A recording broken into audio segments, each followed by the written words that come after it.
Assalamualaikum warahmatullahi wabarakatuh. Pada kesempatan kali ini kami dari kelompok perusahaan Tisel ingin mempresentasikan analisis dari implementasi penjualan dan manajemen penjualan dari perusahaan Tisel. Sebelum itu, izinkan kami memperkenalkan diri. Kami terdiri dari 3 anggota dari kelompok yang beranggotakan Anggita Oliva Rifki, Muhammad Alifian Hayat, dan juga Raffi Najwan Abdallah. Baik, kita masuk ke latar belakang penelitian.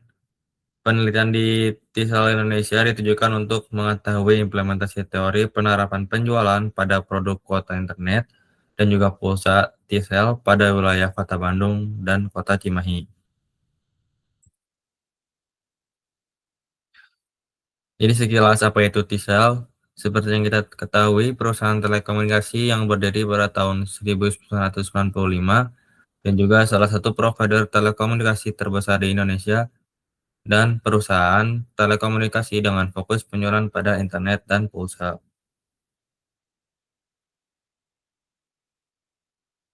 Baik, kita masuk ke profil Tisel Bandung.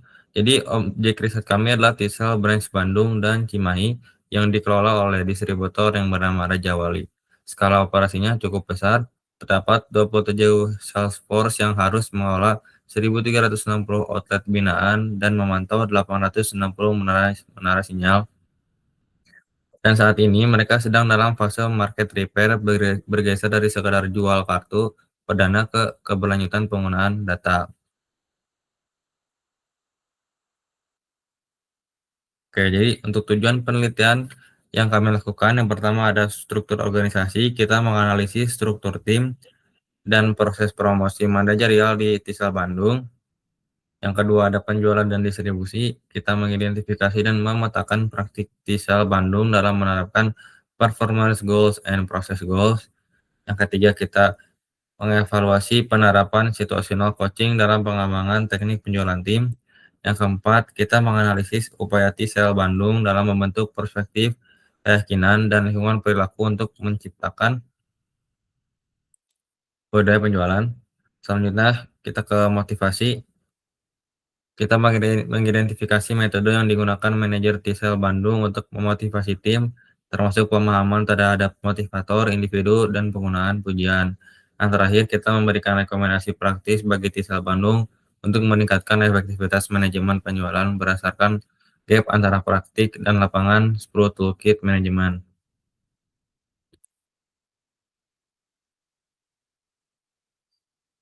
Oke, kita masuk ke metode penelitian. Kita mengambil data dilakukan di TAP Pascal 23 Bandung dengan metode campuran berupa kuantitatif dan kualitatif.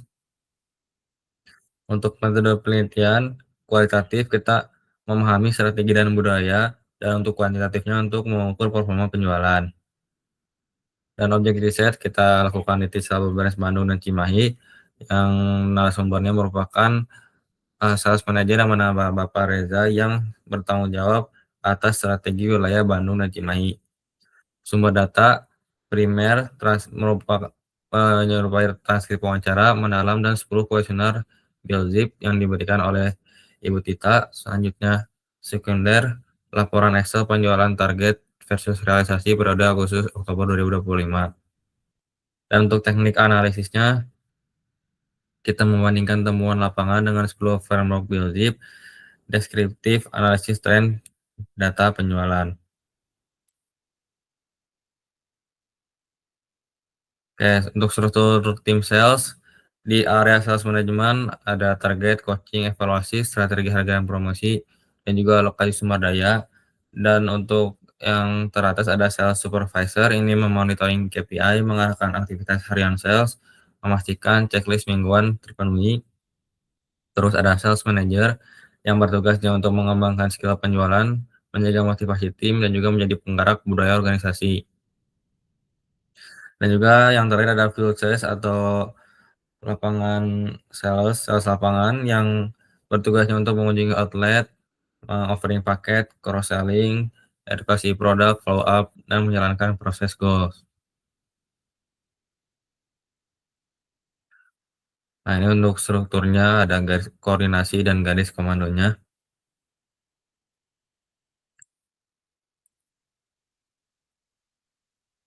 Baik, selanjutnya akan dilanjut oleh teman saya. Baik, untuk selanjutnya kami menggunakan landasan teori dari buku yang diberi oleh Ibu Tita. Yang pertama dari sales perspektif. Jadi perspektif penjualan itu berkembang dari bukan hanya sekedar transaksi menjadi pendekatan berbasis nilai dan hubungan saja gitu. Nah, sales jadi kini bisa berperan sebagai konsultan gitu. Jadi tidak hanya sebagai transaksi untuk pendekatan nilai hubungan, tapi bisa sebagai konsultan yang memahami kebutuhan dari customer. Kemudian bisa menggali masalah dan juga memberikan solusi. Yang kedua ada sales teknik. Nah, teknik berjualan ini bergerak dari hard selling menuju pendekatan konsultatif. Sehingga sales sekarang itu menggunakan pertanyaan-pertanyaan yang strategis, kemudian harus bisa mendengarkan secara aktif dan membangun kepercayaan, kemudian bisa menyajikan nilai solusinya. Selanjutnya ada sales environment. Nah, lingkungan penjualan itu dibentuk oleh dua faktor. Jadi yang pertama ada faktor eksternal dan internal. Untuk faktor eksternal itu seperti persaingan, teknologi, dan perilaku pasar. Kemudian untuk faktor internalnya itu seperti struktur organisasi, pelatihan, dan kontrol manajerial. Selanjutnya ada sales management. Manajemen penjualan menurut Bill Zip itu adalah proses mengelola manusia atau salesnya melalui tiga pilar, yaitu motivation untuk membangun kepercayaan, kemudian ada mobilization untuk menggerakkan aktivitas harian yang terukur, kemudian ada multiplication untuk mengembangkan kapasitas tim agar kesuksesan bisa direplikasi secara sustain. Next.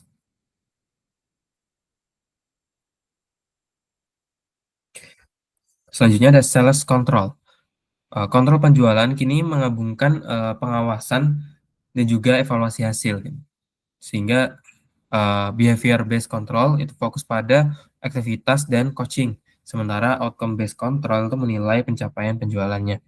Nah, pendekatan seperti ini itu menekankan komunikasi yang jelas, coaching itu sebagai alat pembentuk perilakunya, dan akuntabilitas berbasis kepercayaan untuk menghindari micromanagement.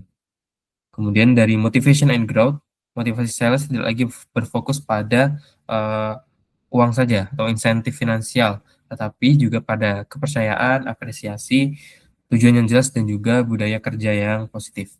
Mobilisasi tim dilakukan oleh coaching situasional dan ritme kerja yang konsisten, sementara pertumbuhan dicapai melalui rekrutmen, pengembangan, dan promosi yang menekankan kompetensi kepemimpinan.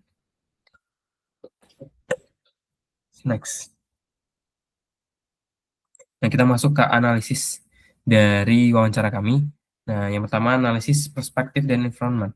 Untuk sales perspektif, yang pertama ada data driven mindset. Jadi target dari T-cell ini ditentukan oleh machine learning berdasarkan histori dari data tahun lalu. Jadi bukan hanya asumsi belaka. Kemudian ada winning mentality. Fokus utama dari T-cell itu adalah memenangkan pangsa pasar atau market share di setiap kecamatan-kecamatan yang ada di Bandung dan Cimahi dibandingkan kompetitor-kompetitor perusahaan yang lain. Kemudian ada adaptif terhadap wilayah. Nah, sales-sales ini ditempatkan berdasarkan kecocokan karakter wilayahnya. Nah, caranya itu dengan trial error, nah, agar performanya itu bisa lebih optimal. Jadi sales ini bakal dicoba dulu ke kecamatan, salah satu kecamatan, nah itu dicoba dulu. Ketika mungkin hasilnya mungkin kurang maksimal, maka bisa dirotasi ke wilayah yang lain. Yang kedua, ada analisis sales environment. Nah, yang pertama ada Gen Z dan tahan banting. Nah, jadi didominasi anak muda ya, karyawan-karyawan dari atau sales-sales dari T-cell ini. Nah, jadi didominasi Gen Z tanpa ada senioritas yang kaku. Tapi mereka dituntut untuk bisa memiliki mental baja ketika ditolak oleh entah outlet atau customer. Kemudian ada interaksi humanis antar leader. Nah, struktur organisasinya itu walaupun ada birokrasi dan segala macam itu hanya terasa formal ketika dalam ruangan, ketika di dalam kantor. Tetapi ketika sudah keluar dari ruangan, keluar dari ruang rapat, di lapangan itu hubungannya bisa lebih setara, sehingga bisa menciptakan kenyamanan lingkungan kerja. Yang selanjutnya ada kekeluargaan dan trust. Nah, berdasarkan kuesioner yang kita berikan, itu untuk skor trust triad-nya itu rata-rata 5. Nah, itu termasuk sangat tinggi ya. Karena ada budaya dari saling support, saling percaya, saling jaga sebagai penyangga stress targetnya. Next.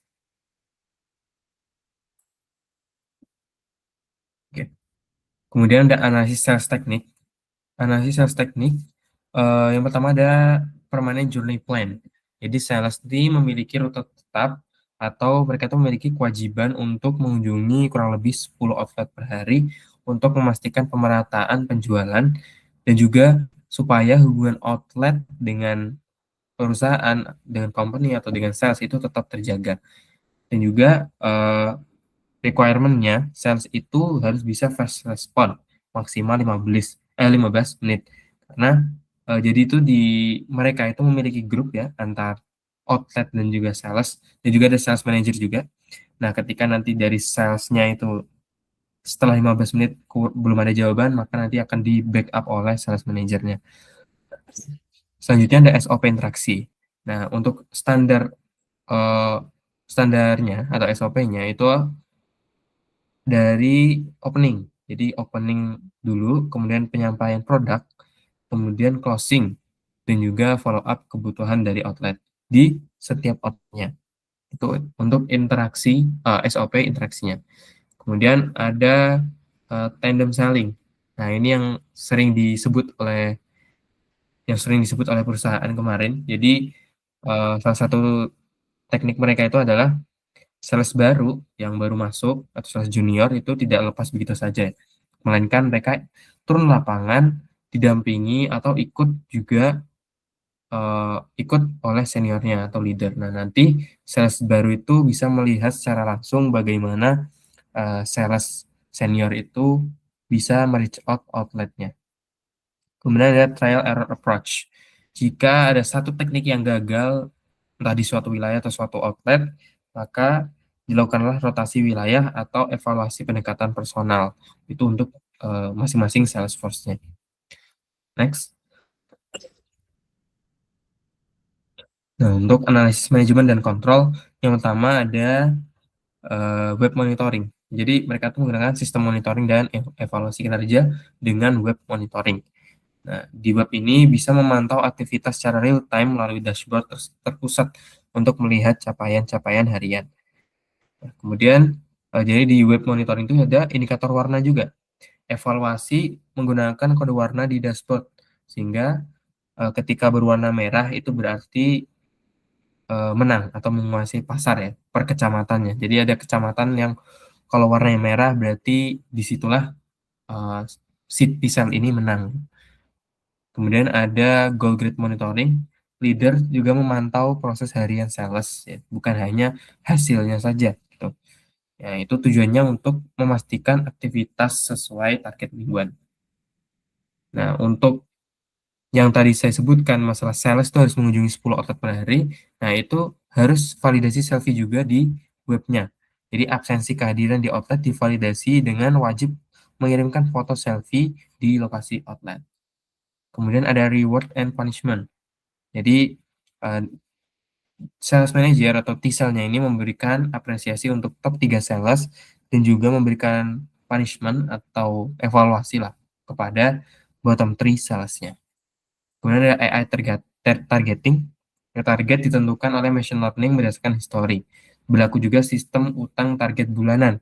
Jadi ketika target bulan Januari atau sekarang bulan Desember itu belum tercapai, maka itu akan menjadi utang di bulan selanjutnya. Next. Nah, yang selanjutnya ada analisis 3M framework, yaitu motivation, mobilization, dan multiplication. Yang pertama dari sisi motivasi, nah, jadi ada pendekatan personal atau counseling untuk masalah pribadi. Jadi ketika ada sales yang mungkin kinerjanya menurun, mungkin itu akan dilakukan counseling untuk melihat, untuk memberikan counseling mungkin terkait masalah pribadinya. Kemudian ada ritual Jumat. Jadi setiap Jumat dari kantor ada acara doa bersama, dan juga mengaji untuk aspek spiritualnya. Dan juga ada kegiatan refreshing atau olahraga tim untuk menjaga mood. Kemudian ada pujian informal dari leader untuk memperkuat kepercayaan diri sales. Dan itu juga tujuannya untuk membangun lingkungan kerja yang baik dan nyaman. Selanjutnya ada mobilization.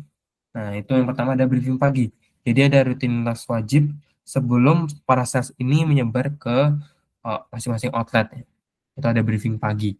Kemudian ada strategic deployment. Jadi leader itu nanti akan membagi wilayah, entah itu besar atau kecil, sesuai dengan kemampuan salesnya.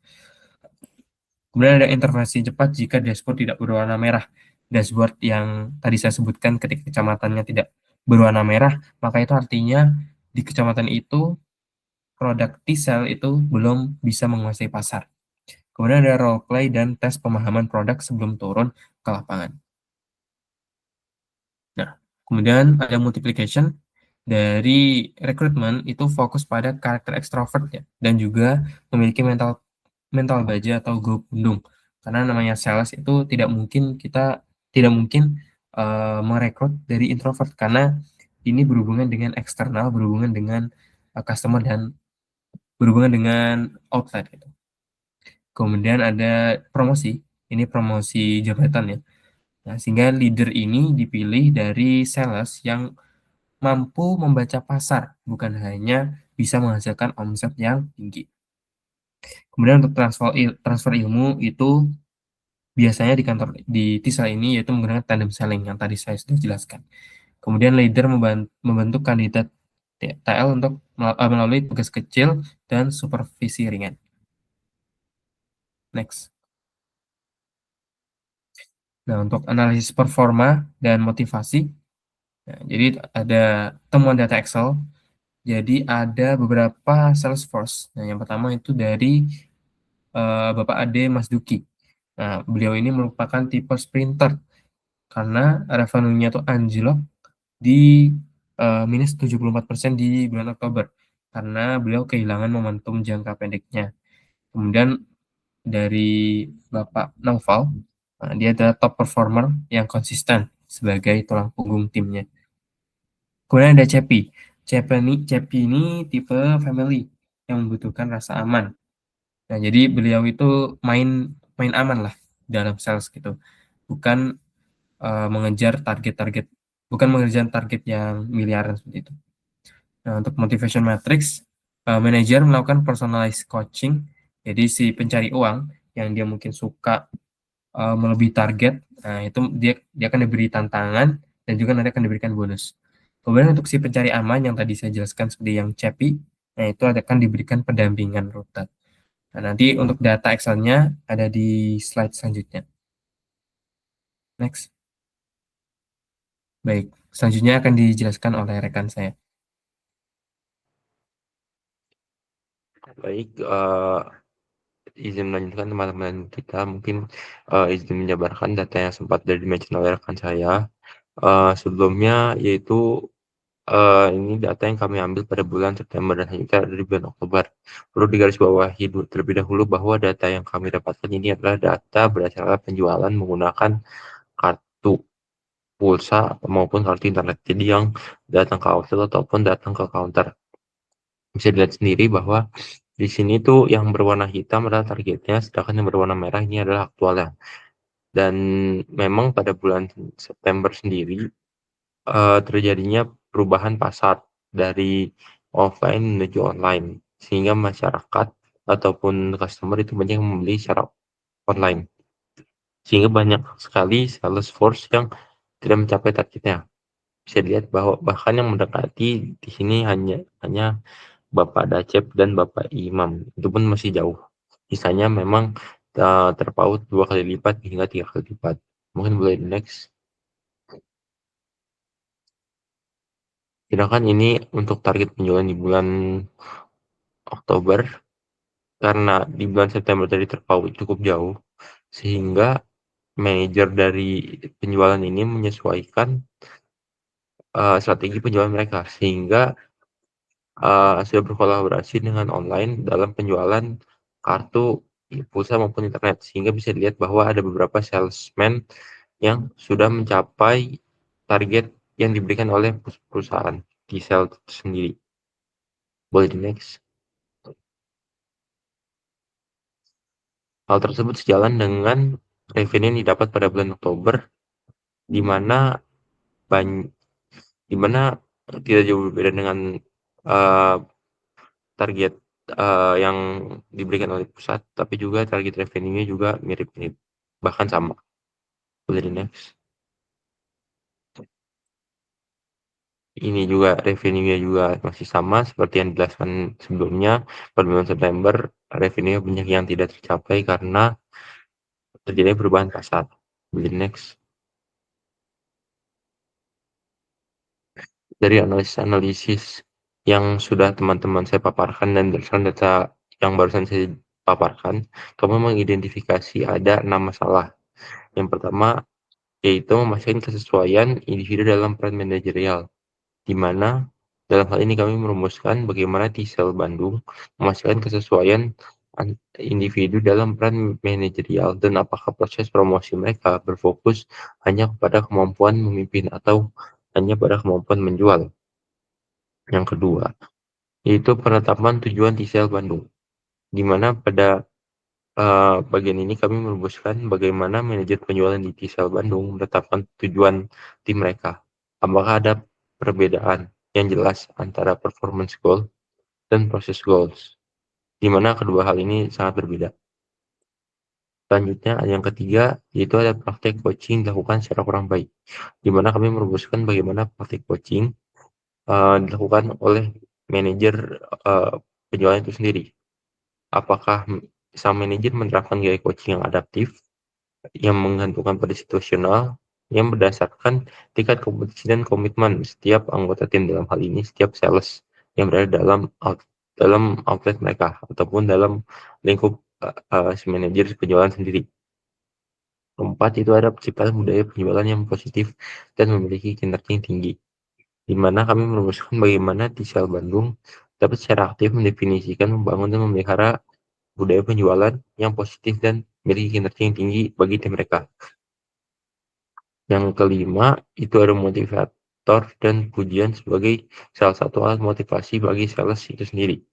Kami merumuskan yaitu bagaimana manajer mengidentifikasi motivator unik, dalam hal ini intrinsik maupun ekstrinsik setiap anggota tim, dan apakah pujian tersebut dapat digunakan secara sistematis sebagai alat motivasi bagi sales itu sendiri.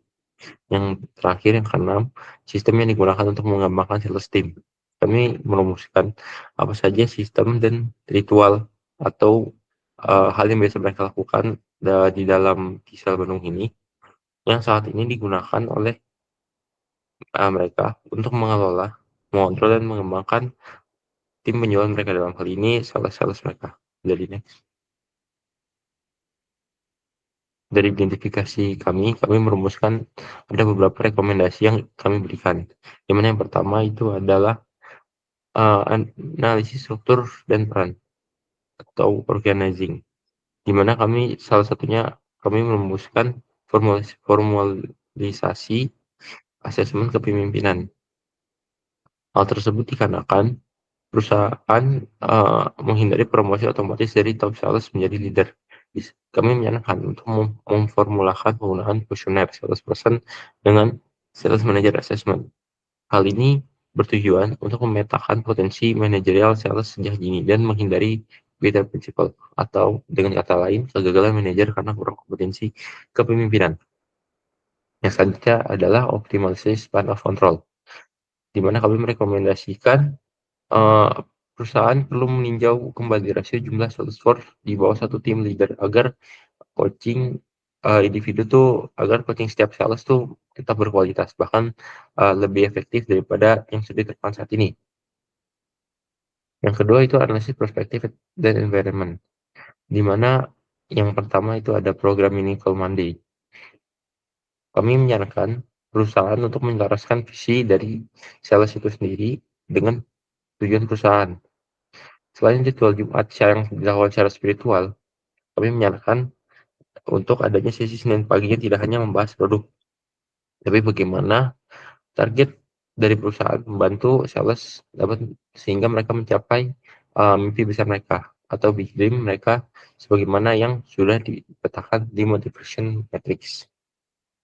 Nah, selanjutnya itu ada maintenance psychological safety, di mana pada bagian ini kami menyarankan untuk, eee, menekankan aturan, dengan tidak merendahkan ataupun menghakimi pertanyaan yang atau pendapat yang dilontarkan dari masing-masing orang dalam rapat, sehingga dapat menjaga keterbukaan informasi lapangan terutama, eee, pada era saat ini yang di mana provider internet ataupun pulsa, semakin agresif.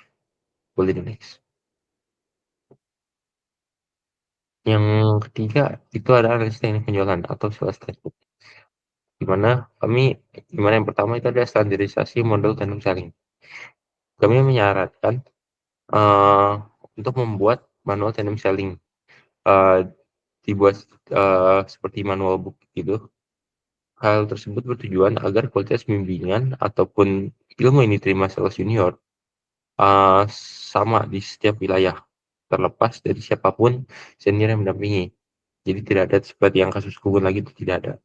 Selanjutnya itu ada pelatihan konsultatif selling, di mana kami menyarankan, untuk sales dapat dibekali teknik storytelling dan problem solving agar tidak hanya, melakukan hard selling di outlet, tapi juga bisa melakukan storytelling problem solving.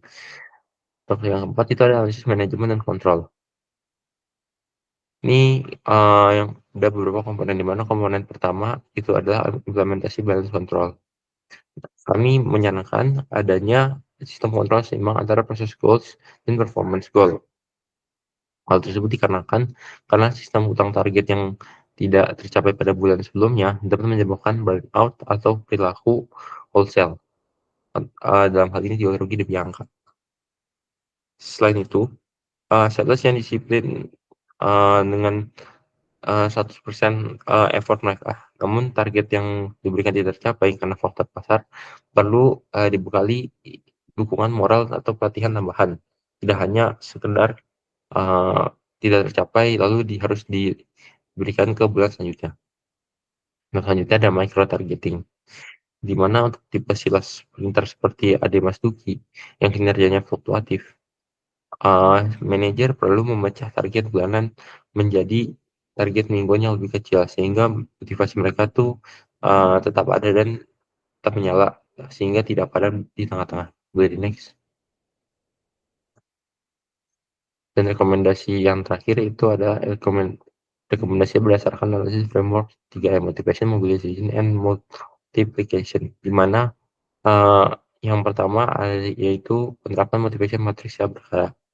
Kami menyarankan untuk manajer memperbarui motivation matrix setiap 6 bulan sekali, karena, motivasi setiap orang itu bisa berubah-ubah, tergantung, lingkungan mereka. Sehingga pendekatan coaching yang harus dilakukan oleh manajer ini juga harus menyesuaikan dengan keadaan lapangan.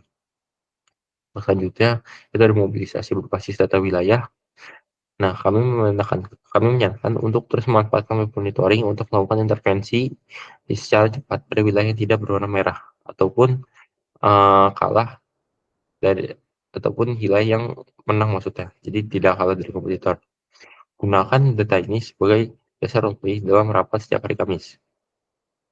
Yang terakhir, yaitu multiplikasi melalui leadership incubator, di mana kami menyarankan untuk menciptakan program pendampingan khusus bagi Salesforce yang memiliki skor tinggi pada kriteria manajer agar mereka siap mengisi kekosongan, dalam posisi, manajer, eee, dalam posisi pemimpin tim, penjualan di masa depan tanpa melalui proses trial and error yang cukup lama. Boleh di-next. Dan ini merupakan dokumentasi hasil penelitian kami untuk pengambilan data, penelitian kami dalam menyelesaikan proyek UAS. Boleh di-next. Mungkin sekian dari kami, kurang lebihnya mohon maaf. Wassalamualaikum warahmatullahi wabarakatuh.